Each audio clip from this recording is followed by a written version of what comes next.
Hello, and welcome to Force Tracked. I am Mars, and I just said Force You Tracked. said Force Tracked. God damn it. All right. Cut. Take two. And go. Hi, I'm Mars, and I'm really stupid. Hi, I'm Mars. Not the line. Try again. I'm Mars, and I'm... And take three. Let's go. I'm Mars, and I'm being forced to watch... Screaming. Cut. God Let's take four. And actually try this time, please. And action. Hi, I'm Mars, and I'm being forced to watch Twin Peaks. And I'm Dade, and I'm being forced to make a podcast. And this is Force Peaks. That one hurt. Did it hurt you? A little bit. Hey, you know what? We're raw. We're raw. Off the cuff. This ain't your mama's Twin Peaks podcast. Do you guys believe that we record this in one sitting and post it seconds after we're done? Because this is proof.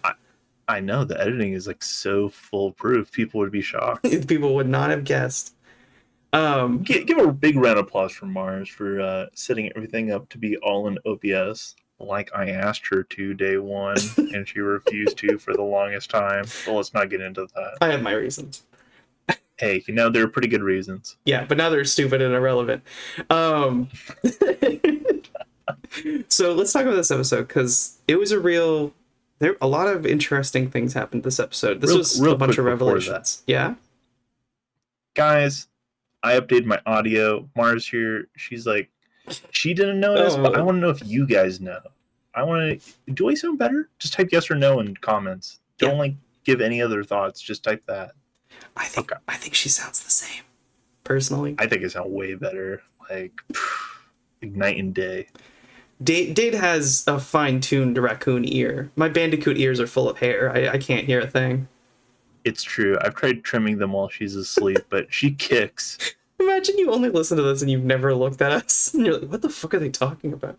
So, somebody who just opens it and then immediately switches tabs, like, what? Raccoon? And then they click over and they go, to that one person. Man. Can you stop talking about your ears so we can talk about this episode? I'm trying to reminisce about this episode. That's what I keep saying and about. I'm thinking about it. There's a lot. Let's just go for a while. That's how monks be. Hey, I have notes on this. Do you want me to start us off? Oh yeah, I would love to see what little chicken scratch notes you have. Fuck you. Got handwriting like a veterinarian. So it starts off with I know the perfect amount of time to cut off an awkward silence. Yeah, enough to make Mars feel like she's in hell. I know I fine-tuned it to perfection. It's 4 seconds, because 3 seconds is normal. 4 seconds is Mars messed up. All right. 5 seconds is like you're going to start talking again to try and save yourself. So I have to cut it off right before that. It's a fine art of fucking with me. So in this one, it starts off immediately with Sarah Palmer explaining the man she saw in her dreams to Cooper and the whole sheriff. Actually, Cooper wasn't there specifically, but the whole police dudes. Andy was drawing it. Really good artist. Yeah. By the way. Yeah. But something that kind of gets me about this, the man she sees in her dreams, Bob, she keeps describing him as scary and ugly, and his hair is filthy and gray. And here's a little note I've been kind of holding off from you, Mars. The actor who plays Bob was actually recruited last second as that character as they were filming it, because they saw a shot of Bob. Lynch saw a shot of Bob and thought he looked scary, like in that one particular way, and so made him Bob. And how does the set designer feel? Because that's just his clothes. He didn't get outfitted or makeup. He just showed up with That's that. just him. That's just how he looks. And so imagine you're like, Lynch is like, oh, okay, you're gonna play this character, stand right here, and then Sarah screams, and then she calls you ugly and filthy. and everyone's just talking about how you're the ugliest and creepiest man. His gross, filthy hair. And I'm like, come on, man. He doesn't look that bad. He just looks creepy in that one shot, He looks like somebody who'd be at a truck stop diner. You know what I mean? Yeah, he's not that scary. Yeah, he's just got a jean jacket and some scruffy white hair. He's not that bad. Like, okay, he's a little scary in that one shot, but like, anybody's call him filthy? I mean, anyone at the foot of your bed staring at you through the little bars, anyone's gonna be scary. Could be anybody. Mm-hmm. But yeah, I thought that was funny watching that scene, knowing that he was like recruited last second and they're just roasting his ass in the episode. But after that, we get them going back to the police station where they ask Lucy what's going on, and Lucy then gives a whole retelling of the soap opera she's watching, which is like a minute long of her explaining like, oh, they're cheating on each other, but they're going to meet at midnight so that they can run away, and this person's addicted to drugs and all that. And then Harry at the end of it goes, what's going on here? And she's like, oh, Cooper's talking to Dr. Jacoby in the conference room. And he's like, oh, okay. And then walks away. God, Jacoby too. Cutting from Lucy being just the light of the world. She lights up every room she's in. And then we go to Jacoby, which I think I'm jumping ahead, but I'm just thinking about what Jacoby's doing in the next shot. Oh, yeah. Immediately we get a shot of Dr. Jacoby playing with golf balls, and he's like, he puts two of them next to his ear, then reveals, like, he goes, and then there's only one golf ball, and then he opens his mouth to reveal the other golf balls now in there. And by the way, as he's doing this, just completely straight-faced, no enthusiasm, we get a separate shot, which is a complete reverse shot of Cooper sitting there, blank-faced, unimpressed, just staring at Dr. Jacoby like, what the fuck are you doing? I love too that they're like on opposite ends of the table staring at each other. Yeah, just completely eyeing each other down, and Cooper just does not care. It's a very funny scene, and Dr. Jacoby is so weird. He's such a weird guy. I really like Jacoby because he really is one of those dudes where he's just like, he's got that white people obsession with Hawaii, and that's kind of his whole personality. And it's just funny how it like creeps into his everyday. Like, I forget what he's saying, but he's just constantly like referencing, like, he's like, I think he calls their conversation a hula. Like, it's just such a weirdo. Yeah, I think he says something at the end where he like does the hang loose sign with his hand. Yeah. He's actually going to go to Hawaii at the end of the month, I believe. Yeah, he's going somewhere at the end of the month. He's the Tibet thing, and he's like, I'm somewhat of a spiritual man myself. And it only goes as far as Hawaii. Yeah. But he says it real correctly. He's like, Hawaii. To show he's down to earth. He gets it. He's not going to be a gentrifier when he moves there. Yeah, he'll be a great gentrifier, I'm sure. Yeah, he'll be very efficient. So after this, I just wrote down Red Corvette. I think we get news that they're looking for a Red Corvette. I forget who tells them. Do you remember? Oh, Jacoby tells them. I'm sorry to snap out of the mic. Yeah. No, it's okay. Jacoby tells them because oh, that's right. Yeah, Jacoby drops a fucking bombshell right before he walks out of the room. Oh, yeah. They're having like this kind of nothing conversation with Dale Cooper, and then right as Jacoby leaves, he goes, "Listen, pal, I can't really tell you anything, but like when I was seeing her as a patient, she wants she's talk about this guy, and on the night of her death, I followed this guy around in a red Corvette. That's all I can say. And lost him at the sawmill? Something like that, yeah.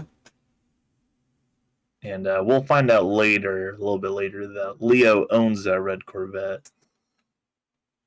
But after this, they're discussing some stuff. But Lucy informs Cooper that his supervisor, Gordon Cole, is on the call and wanting to tell him something. And I was very excited for this. It's fucking David Lynch. It is David Lynch. he accepts the call, and David Lynch goes, Coop, I've got something for you. We found out some news from Albert. He's literally saying, like, Coop, I've got the scoop, or something. Like, he literally has, like, that kind of, like, boyish, quick, like, he's like, newsflash. He's got that voice to him. Yeah, and he's telling him, like, by the way, Albert's real mad about what's going on down there. And then fucking Cooper, the bro he is, stands up for Harry, and he's like, this is the angriest I've ever seen him in the show, by the way, is going against Albert and being like, Cole, you know how Albert is. And I should have honestly, Harry has the patience of a saint. He should have clocked him earlier. Like all that. Then he says, Violet for F for forget it. Yeah, he's got all these snappy little city slicking remarks for him. I think it's so fucking funny. I think at one point, I think this may be after the phone call, but in continuation of that sequence, Cooper goes like, he says true to Truman, like, I'll fight this way all the way to Washington, and he like scoops his arm up like Washington. He's so animated and dramatic. He's ride or die for 20 weeks. I thought maybe that he would like slowly become obsessed with the town over the course of the show, but it's pretty much 5 episodes in, and he's already like, I'm 100% going to live here till the day I die. I've decided. I mean, wouldn't you? This place is just beautiful. Cooper has his whole, like, he has his whole future planned at this point. I like love that he's like basically been like, you know what, fuck it, I'm living here, I've given up my job at the bureau, I'm gonna get a parcel of land, I'm gonna have sheep or something.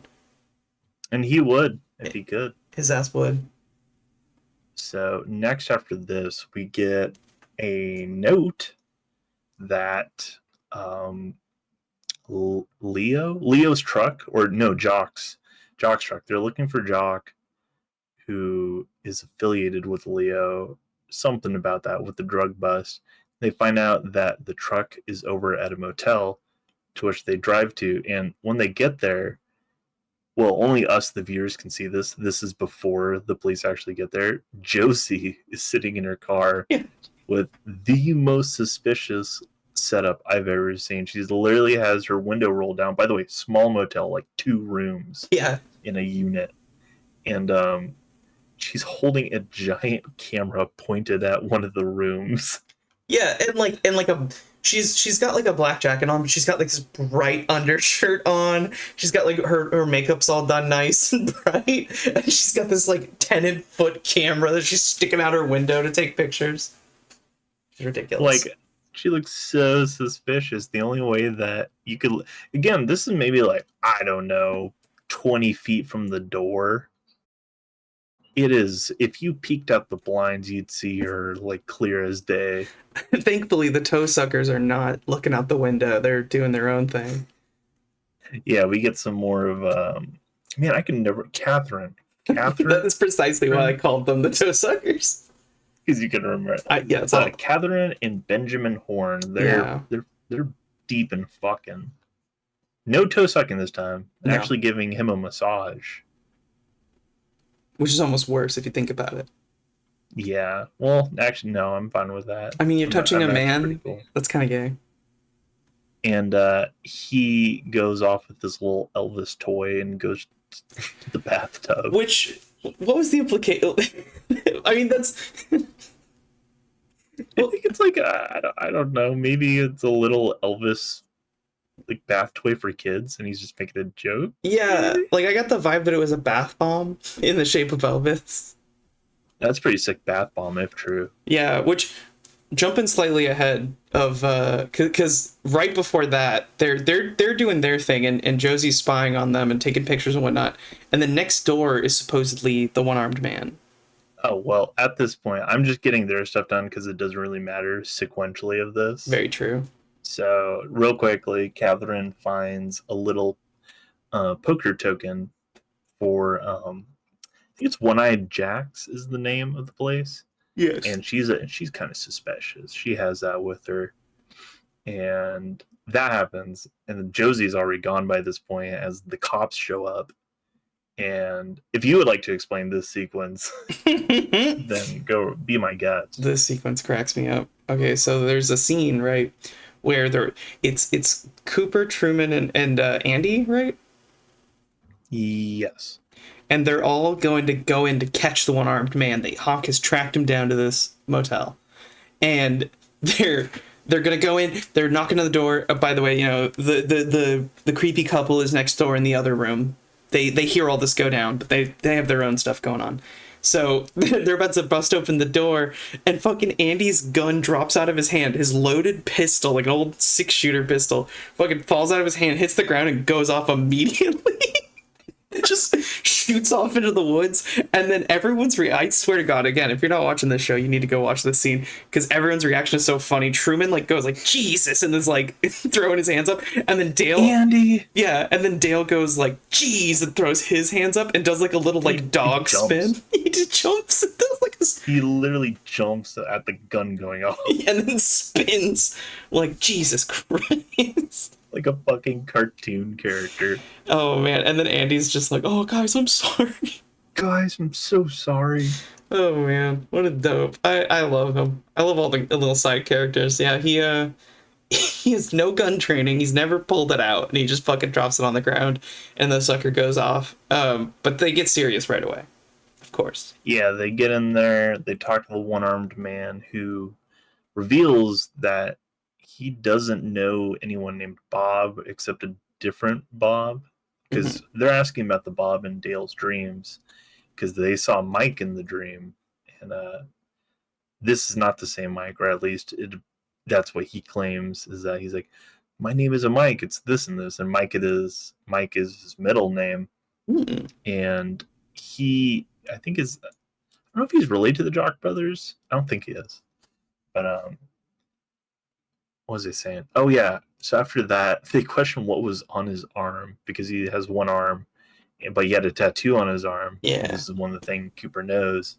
And he goes, he holds his arm and he goes, they ask, what's the tattoo? And he goes, it was Mom. And he's just crying. He does like the cartoonish bite your finger, like, like it was so unbearable for him to say. It's just so overkill for that scene. Yeah, because okay, I've been thinking about this, right? Where this show is like the dream stuff is like kind of correct. It's like a little off. It's sort of like it's like the future is being misremembered, and I just love that that oh, we got this guy dead to rights. He's gonna be guilty, and they get him, and he's just some fucking dude. It just happens to be missing an arm, and just some guy. Yeah, he's just some guy, and he's just like he's like best friend. I think because they say like, oh, do you know a Bob? And yeah, Bob's my best friend in the whole world. He's one of the vets, one of the local vets. But he's in a coma at the moment, and that's also a thing we find out from this scene. But I just love that they think they got this guy, and he's just like some dude who misses his friend. Yeah, and he's selling shoes. Yeah, they open it. Hawk opens a suitcase and just Andy does. Oh, Andy, sorry. For some reason I imagined Hawk doing it. It was Andy because he already looks embarrassed about the gun thing. So when he accidentally opens the suitcase and all falls out, he does kind of that panic, like, oh shit, I'm so sorry. Yeah, and stances. I also love too. It's a suitcase stuffed to the gills with only right shoes because those are his display shoes. And then those are the samplers. Yeah, and then he also tries to sell the entire police department shoes while he's being held up. That's how you know he's a real businessman, though.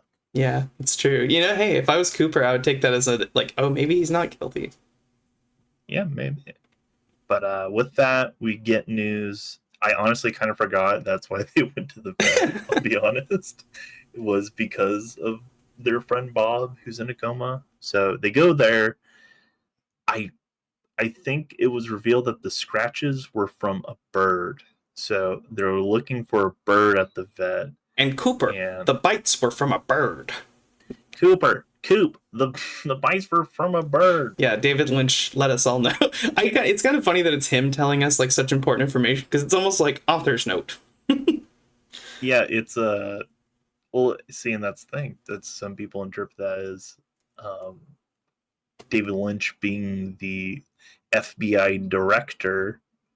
You know, is this symbolism? What does it mean? Fan fictions have taught me that this is what's called an author's note, I think, and he's influencing the story with it. You see, Mash maps.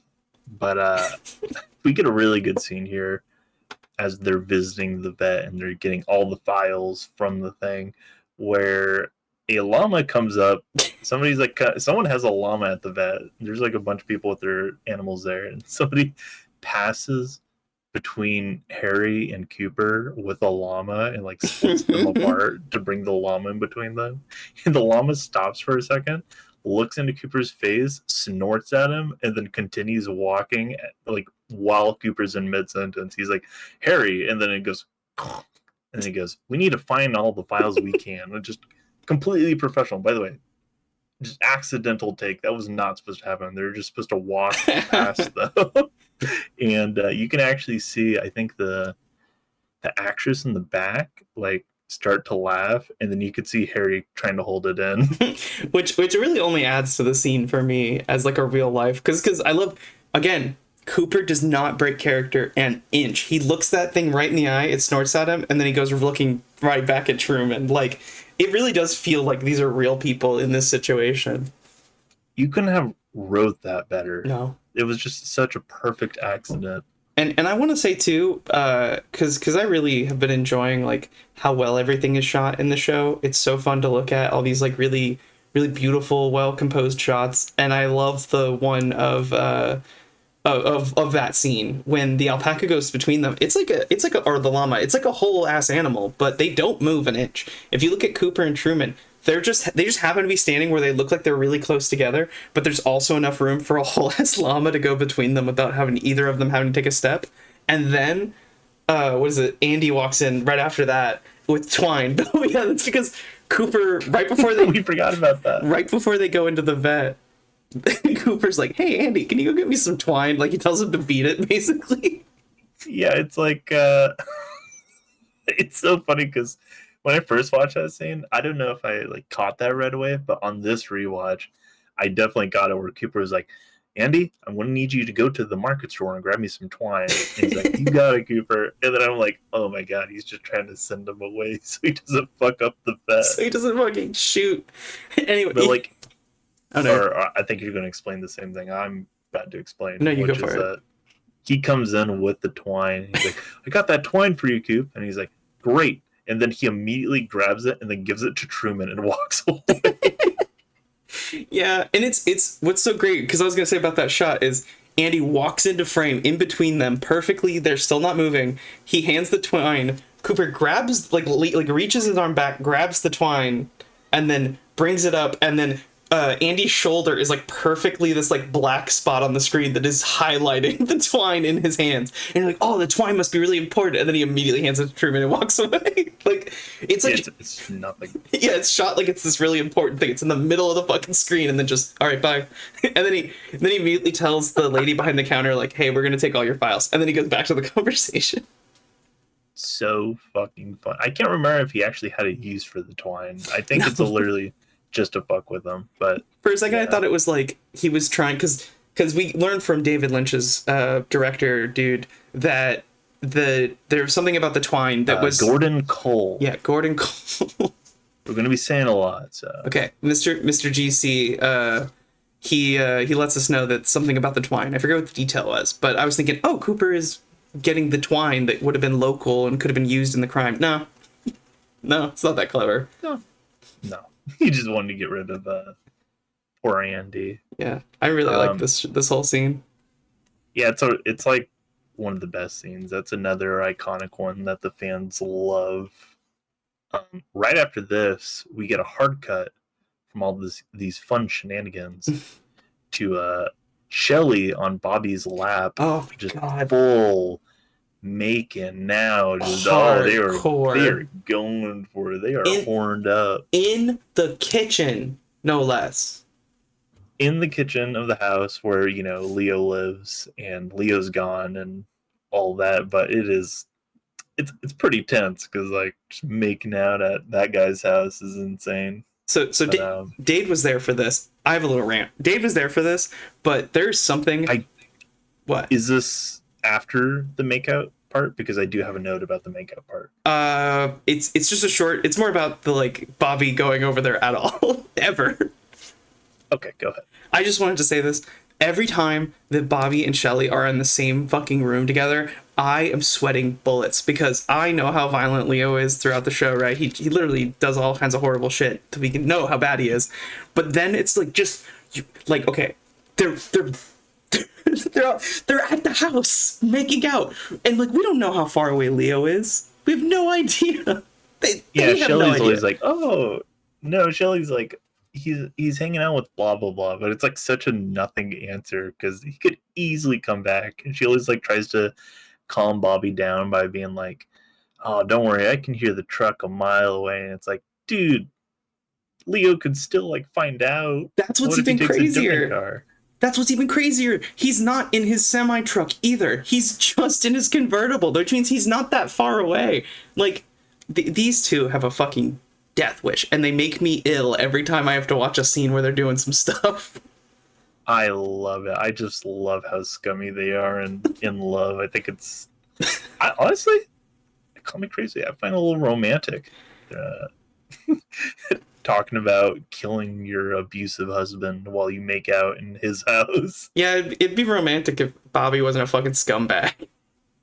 Well, Bobby's like trying to help her out. Let's not. I know let's not get too far. I know I said Bobby has a heart in like the Yeah, I was last gonna episode. say, what is this 180? You were always defending his ass until right now. I like how complex Bobby is, and I empathize for the kind of fucked up like world he's grown up in and the life that he's grown up into. But also, he is making a really stupid decision and is gonna get himself murdered. He's a stupid teenager, unfortunately. Oh god, these stupid teenagers! I can't stand it. But I do have a note about this scene, Yeah. which is this is a little tidbit behind the scene thing.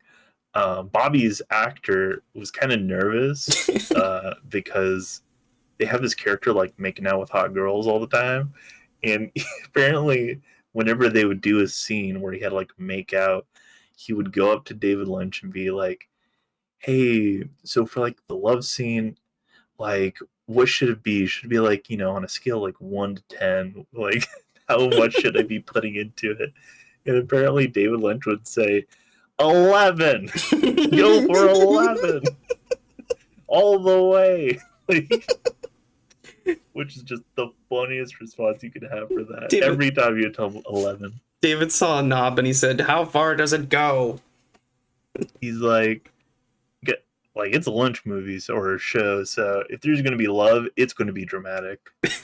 I just imagine David Lynch now is like a college professor that you kind of like, because that's the vibe he exudes. It's like you ask him a question and he gives you some weird cryptic ass answer you have to think about.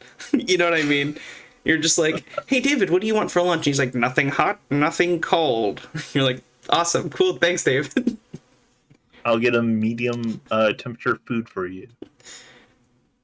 But that's it's a funny little tidbit there. They also mention in this scene, Bobby figures out that Leo is part of the drug thing, and that he's working with someone else, Jock, the Roadhouse owner, to bring drugs to the school.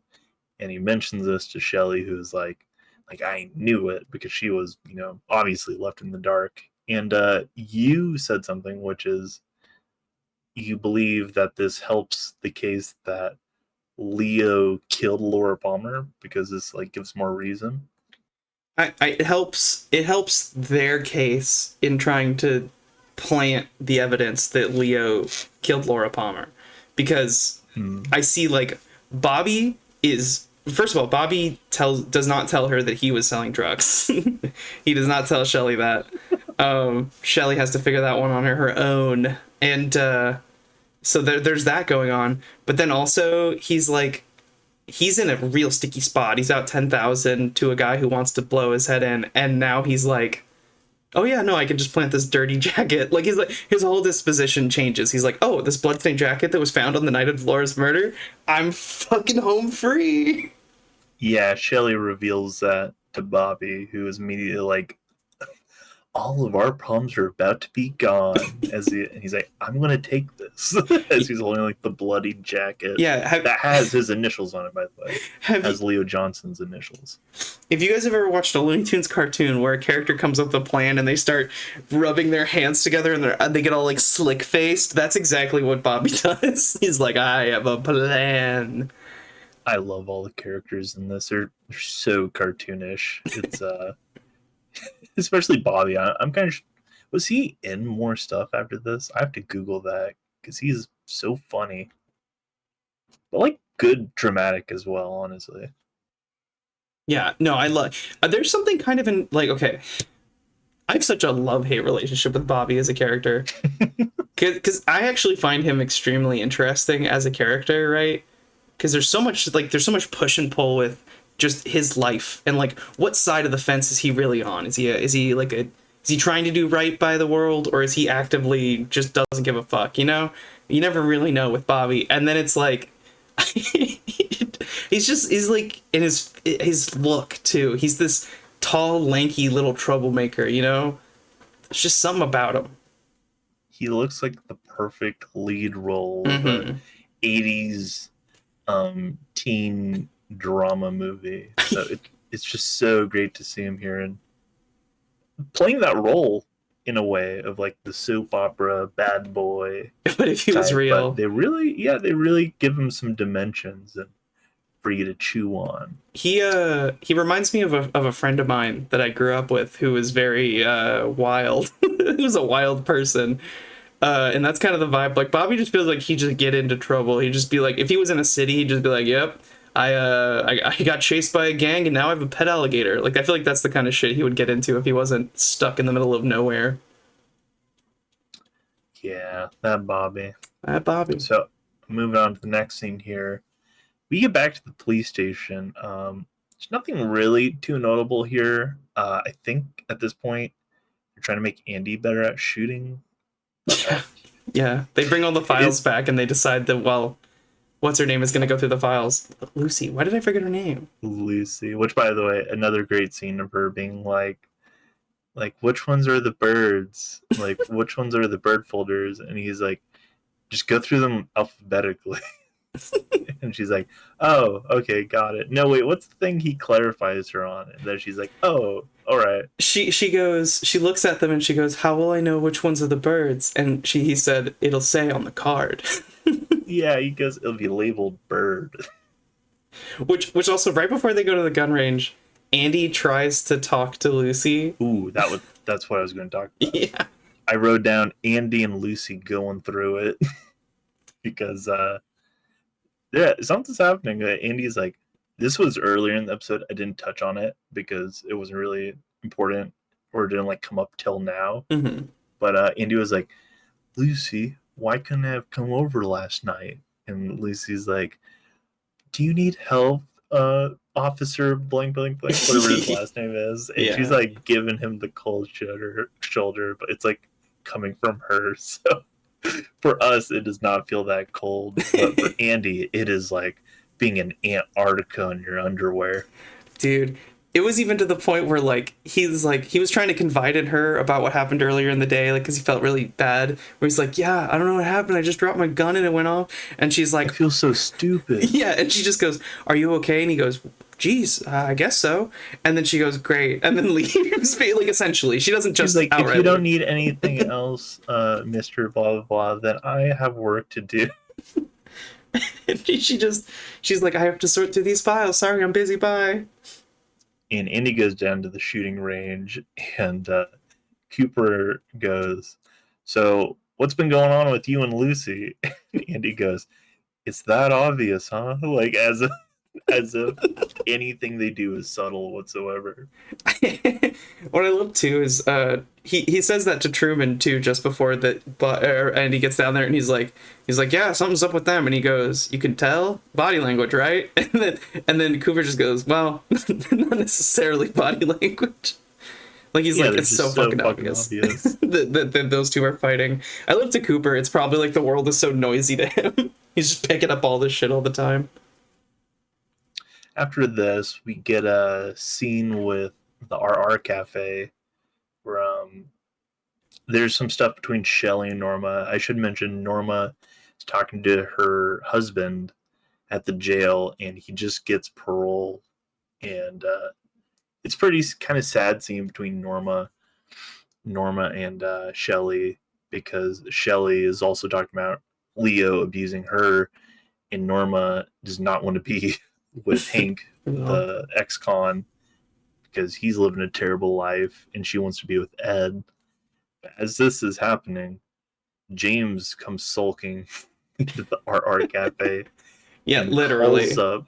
Yeah, literally sulk. He sulks everywhere. But James picks up the phone, calls Donna. This is all built up for what I'm about to say. All that I wouldn't have noted, but I'm just letting you know so I can say this. Hmm. Donna picks up the phone to talk to James, and in the back, her dad goes, "Dial lasagna. Have you ever heard of that, Donna?" Going some Garfield dialogue. He's like holding the box while looking confused. Like, did he buy the diet lasagna? Honestly, I think her dad is the only person in Twin Peaks who's doing okay. Yeah, he's doing pretty good. I don't think he has any secrets or anything. He's just chilling. Yeah, he's got his wife he's hanging out with. He's gonna make some food for the church apocalypse. He's doing great. Donna's dad is honestly probably like one of the better people in town. Yeah, he's just a dude. But after this, we get a scene that all that's not really too notable, but it will come a little bit later. So we get a scene where Benjamin Horne's on the phone talking about some shit. And then Audrey comes in, and Benjamin's on a bike, the stay in place bikes where people just sit there and Yeah. they bike away. Audrey comes in, and this is what I wrote down. Audrey starts girl bossing because she's kind of had she's trying to find some more info on Laura, and she made a deal with Donna being like, hey, I'll help you find this out because I want to figure this out to impress Cooper so that we can be together. This is all for her to get a date with Cooper, which I find so funny. Yeah, her extreme plans to woo Dale Cooper into submission. I don't really know what her plans are. I think she refers to him as like her chance at like international intrigue. Like she thinks she'll become some sort of spy wife. Yeah, she thinks she'll start going on missions with him and shit. I love this scene because she is acting her ass off to her dad, being like, I'm really thinking about life again, and I want to be part of the family business. And he can like read through it, but by the end she kind of wears him down, and he's like, hey, are you really serious about this? And Audrey says something very heartbreaking, which Yeah. would be heartbreaking if she meant it, Yeah. but 100% did not. She said, please let me be your daughter again. Maybe she didn't mean it. I mean, Who knows? maybe a small part, because we mentioned right before this scene she has a little heart to heart with Donna, and they're gonna like partner up to solve some crimes. I literally just mentioned that. Okay, I'm sorry. You got to be here a little bit. I am here. I promise. Okay. I'll take your word on it. You gotta trust me, Dave. Let me be your co-host. Guys, if you think Mars is paying attention, type yes or no. This will be confusing with the question about the audio quality, but we'll figure out which one you're talking about. Again, just yes or no, nothing else. Oh, you know what would actually be really good is if we were like, hey guys, you should type yes or no if I'm paying attention or not. So, Audrey, I honestly forgot that's what the joke was about, and I thought you were legit just not paying attention. You sat on it for long enough that I was like, oh no, does Dave think I really forgot? I had to eat at it for a second because it's hard to tell. Maybe that should be a wake-up call. There's a reason I have this half-eyed stare. Listen, I'm here. Yeah, that's a reason why you have that half-eye stare. Not because I was drawn this way. Not because I'm forgetful. Um, Yeah, it's because you were drawn that way. yeah, I was drawn that. You were just like how you were drawn with an eye patch. You know, it's just like how I was drawn with an eye patch. Is it infuriating to hear someone just repeating what you just said? No, it's affirming. I feel real. I'm glad to hear. I just have a big purple lipstick mark on my chin. The funniest thing to me ever is people arguing and then just immediately going in for a kiss. Mwah. I always think of this Okay, wait. to sorry, I guess that's gonna be for no one. I was gonna say I imagine this really specific GIF, but that's not gonna help anybody here. No, Yeah. explain the GIF. I want to hear it. Oh, I don't know. It's kind of graphic. I think we'll be fine. The two Among Us guys kissing, and there's like spit between their lips as they pull apart. Okay, that's not that bad. I thought you're so like, oh my god, should I say this? And it's like Among Us kissing. I don't know. It's Oh my god, so naughty. yeah. It's she pulls the 180 on him and gets him to think that she wants to help. And then also she sees a photo on his desk, but I don't know what the photo is. I didn't realize what it was. I didn't like piece It that. was Laura and something. Was it Laura and Ronette or whatever the other person's name is that's in a coma? Honestly, I can't remember. She is apparently not a big part of this show, I've learned. Ronette. Not yet, at least. So after this, I don't have too much to say about that besides damn Audrey. Damn. Good work. She wins. She's working at the department store now, Yeah. or it seems like she's going to. Which is the department store that Laura and the other girl worked at, right? Yeah, Ronette and Laura work there, so she wants to work there and find out more. She also thinks, has told Donna, that she believes maybe they worked at One Eye Jack's, which is that prostitution place Benjamin Horn goes to. Which is funny because she said to Cooper like she 100% knew, or maybe she wasn't saying it to Cooper. I figured she was saying to somebody like she knew that that's what was going on, but then she reveals to Donna that she doesn't know for sure. Yeah, I don't know. Maybe. I think Audrey knows her dad is going there, but doesn't know if Laura and Ronette were working there. But after this, we get a scene where the police department and Cooper are trying to find Jacques. Someone. Jacques. They're trying to find Jacques. They go to his apartment, but Bobby is there. Yeah. Oh, wait. No, the thing that triggers us off, there's a shot of people playing tennis. Yeah, and they have like ski masks on too. Yeah, and they're chilling and they're playing tennis, and then they get into argument and then they handshake. This is all in the background. Yeah. And then like jump scare shots you with Cooper staring off into the distance. It just goes like tennis, Cooper. Yeah, it's like camera pointed at tennis court, camera turns 1 inch, Cooper. Like You're just sitting there staring off at the building. I think for this I wrote down let Cooper cook. I don't remember why though. To me it felt like Cooper was like a cat and he was just sitting there listening and his ears are like turned towards the tennis, and that's why we were focusing on that. It's because that's what he was paying attention to, but he was still looking at the like apartment. Which is funny enough, it was probably just some random ass shot of the tennis people. But there has to be Catboy Dale Cooper pictures. Oh, 100%. Listen, 1,000,000%. If there isn't, I will make them. We'll make it into existence. That's a guarantee. Yeah. And then Truman's like, yeah. What'd you say? And he's like, yeah. Yeah, Albert. We really gotta figure this case out. Albert's a baka. Albert's a baka-kun. So I don't know why I wrote down like Cooper Cook. I don't think I'll remember. But Bobby is at Jacques' house. I think he's looking for shit to get Leo and Jacques blamed for the drug stuff. Which isn't really even blaming them if it's just he's looking for evidence. Yeah, if anything, he's just trying to weasel himself out of the situation.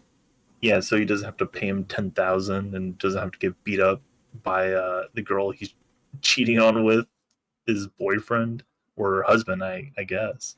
Yeah, honestly, Bobby's in a very sticky situation, and I love too that we're not told that he's in the apartment ahead of time. We just cut to the inside, and there he is. And he's like, "Oh shit," and we're like, "Oh shit." and he jumps out through the window and heads off, and they don't find him. Yeah, he gets away. So after this scene, if you recall, James called Donna up earlier, and Donna was like, "We need to talk and hang out." And he's like, "Okay, after dinner." And they go to the spot where they covered the necklace with dirt and made that rock on top so that they could remind themselves. And they're checking it out because they found out that Laura's mom knew where the necklace was and specifically saw it in a dream of being under a dirt mound with a rock on top. And they check it just to like confirm, like, it's still there, right? It's not. It's completely gone. But we get a fun little thing during this where as they're like freaking out, two little notes here. As they're freaking out, all of a sudden an owl just goes off, and then they look at the owl, and it's a shot of an owl looking down at them, and they're like, never mind. And then just keep going. Which for the people who know Twin Peaks, you know. I mean, you know what I'm saying here. I can see what I thought the owl was like a little symbolic of like, oh shit, we got caught. Like somehow, you know, also this was actually a thought I had when I saw the owl. I was like, oh shit, is somehow the owl connected to like the dream world? Like an animal witnessing something somehow can enter the like zeitgeist of thought, and then it just like that's why Cooper knows certain shit, and that's why Sarah knows certain shit. It's just these are like or like natural witnesses to these things that have sort of like their memories and thoughts have entered the dreamscape. You have to wonder. Hey, that's it's a pretty good theory, honestly. I like it. I know that everything's probably a little more ethereal and interpretive as the story goes on, but it really does feel like there's like weird, pretty good take on that, honestly, especially given the context of their dialogue at that point. I mean, James looks at the owl like he's been made for sure. Well, specifically, they talk about how Sarah Palmer is has weird dreams and could kind of always, it was a little spooky according to Laura. And then like as we hear about this in her dreams, we get that like cut to the owl. So it could be specifically there for a reason. Yeah, I'm kind of curious what'll come out of that, because there's a lot right now between. Honestly, I found James and Donna the most interesting, and I kind of lost interest in them. They honestly they kind of became old news by like episode 4 because there's so much crazy shit going on. But now I'm like, oh, what kind of, because they're almost like the first hurdle is what are James and Donna doing, and once you kind of have that figured out, you realize they don't really know anything compared to some other people in town who really know what's going on. And so I'm kind of curious now how their involvement will change things. And because I feel like if they were just to tell everybody what they were up to, everyone would be like, okay, all right, cool. We kind of like it wouldn't be that big of a deal as they think it is. Yeah, they're like killing themselves over this. But like everybody already knows that James was seeing Laura. That's already out. Bobby knows. Bobby's already been cheating. It's kind of whatever at this point. Like all these, they don't care about James where he was on the night of the murder anymore. Yeah, honestly, they have no reason not to tell the cops at this point. Which they suggest are like, maybe we should tell the cops because the necklace is gone. And they're like, I don't know. Which, by the way, the other note I want to talk about this is a fun little parallel of when they first dig and put that necklace under the ground. As they're doing it and like talking about their feelings and shit, the theme, the iconic theme that plays where it's that like big piano build up and it goes da, da, like that. And the first time they did it, as the drop happened, they started like making out, and it happens here too, where it's like the second the music started playing, I'm like, they're going to kiss. Once the drop hits, they're going to kiss. There's no way they won't. And of course, it gets to the point where it didn't even feel that natural. They're just like we really got to put an end to this. And then like the theme hits, and then they just like close their eyes and lean in and start kissing. And you know what else too? Right just before this, back in the diner, when James is in the diner making the phone call, right after that phone call, Laura's cousin walks in who looks just like her, but she has like dark hair. And Maddie, I believe her name is. Maddie, yeah. And he is transfixed by her. And I kind of got the vibe that he was like a little attracted to her because she looks like Laura. I mean, Which and he, is a different theory than mine. well, it's like he totally. I mean, to me, he's like totally in grief over this and doing a bunch of weird shit. Even though he kind of already was too dramatic for his own good, so it's kind of being like, you know, emphasized. But it kind of felt like, oh, he kind of digs her. And then in the next scene, he's still totally making out with Donna. I honestly, I got the vibe that they just kissed because they were facing in the same direction and they saw each other. I see that Maddie scene as him being freaked out, because what if your ex died and then you saw someone who looked like a carbon copy of them show up in Twin Peaks Yeah. with all this weird shit going on? You'd be like a little freaked out. And Oh, apparently 100%. he didn't even know about the cousin, so it's even freakier. I mean, I always got it was just he was weirded out by it. I mean, I read it as like, because totally, I would be weird. I think he been being weirded out as a part of it, but I get the vibe that like, imagine this whole town is grieving over the loss of somebody, and then someone who looks exactly like that person shows up in town. I feel like people would sort of like have like a stunted grief almost about it. Like they would just see her as, oh, Laura's back, and they wouldn't have the same. Like James kind of gave me that vibe. Like, I don't know. He's unpredictable. I have such a hard time reading him because he only mopes. And you know, you said this earlier, and I think this is such an accurate description to his character. He's a sad boy who sulks everywhere he goes. That is all you need to know about James. It really is. But yeah, I remember as we were watching this and you went, "Oh, James, no." And he barely got a word, and I was like, "What? What do you do?" And you're like, "I think he's in love with her." And I just wanted to point out there, I think that's interesting that you saw that. And I'm curious to see where that goes. I'm curious to see where that goes as well.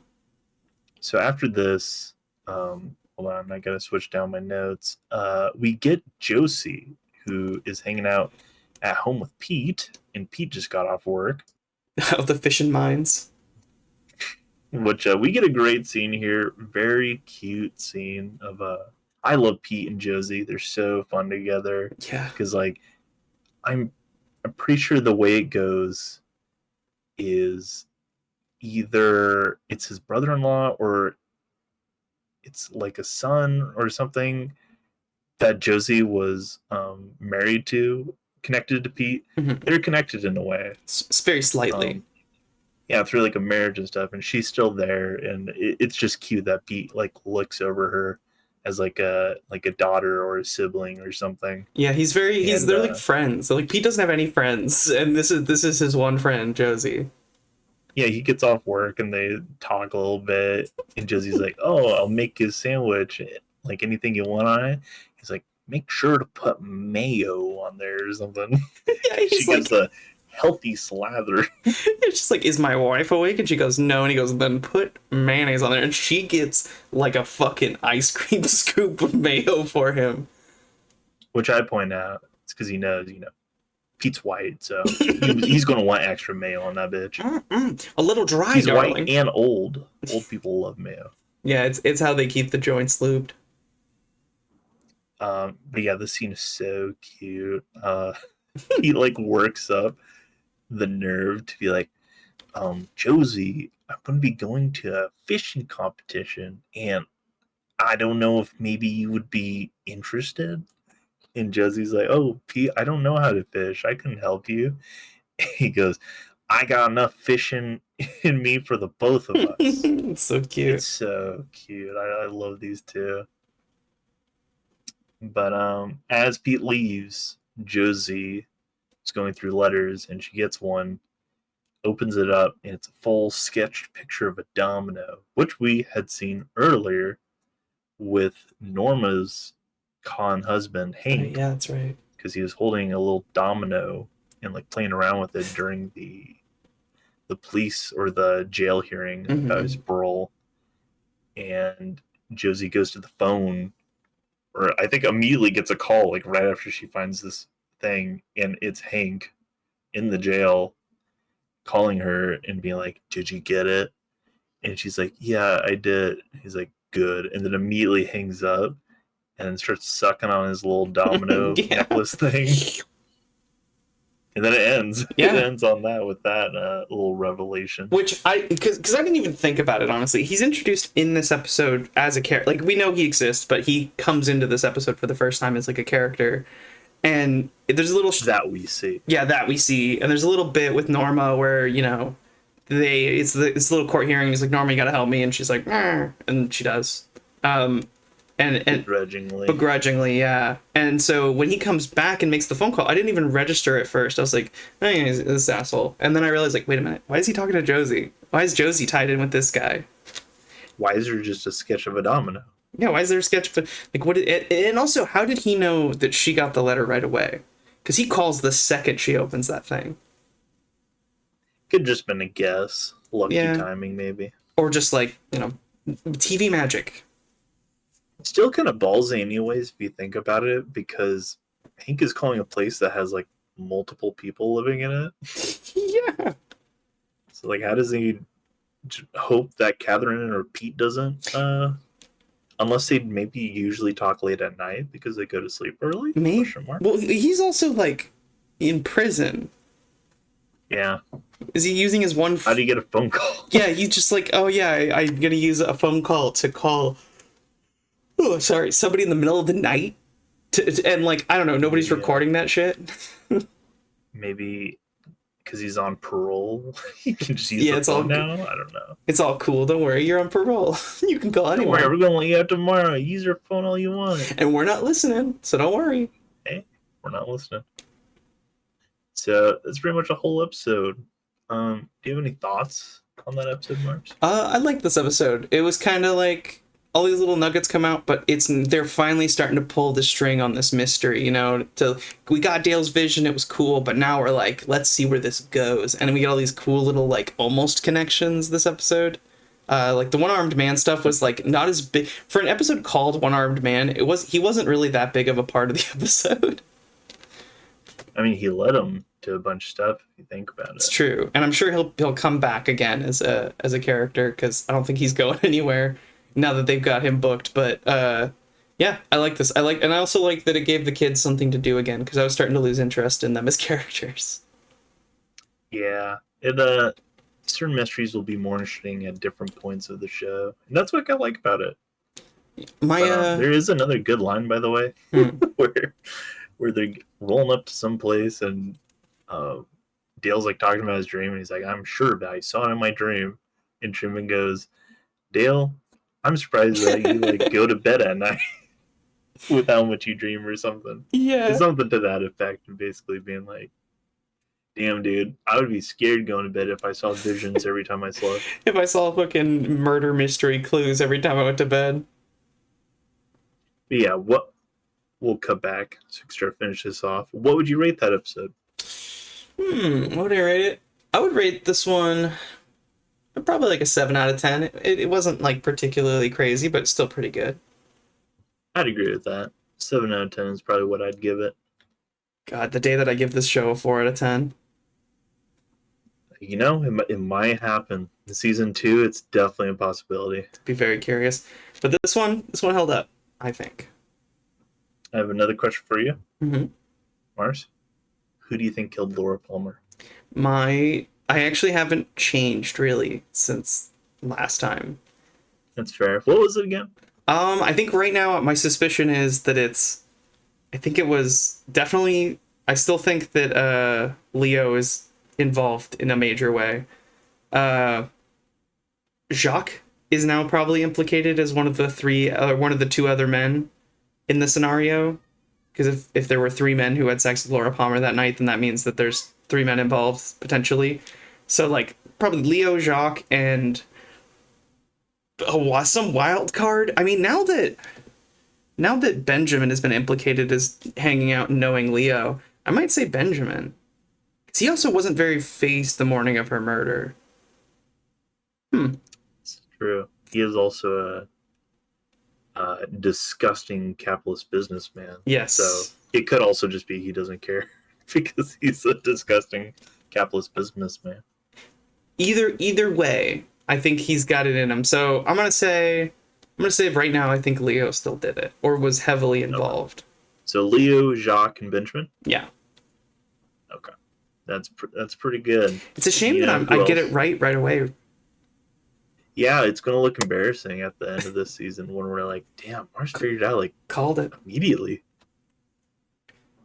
What were you gonna Like say? a little part of me wants to tell you if you're warm or cold on it.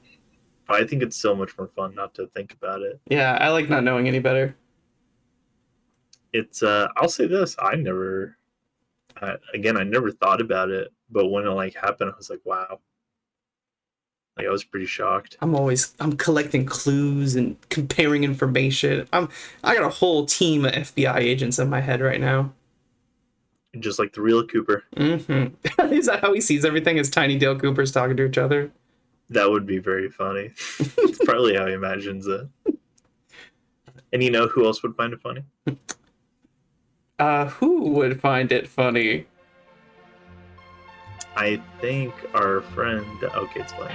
Oh, I can't hear it, so I didn't know it's going to drop. I think Diane would find it funny. Do you want to make a report to Diane? Yeah, let me just leave a little note. Diane, these bitches are crazy. How long is this?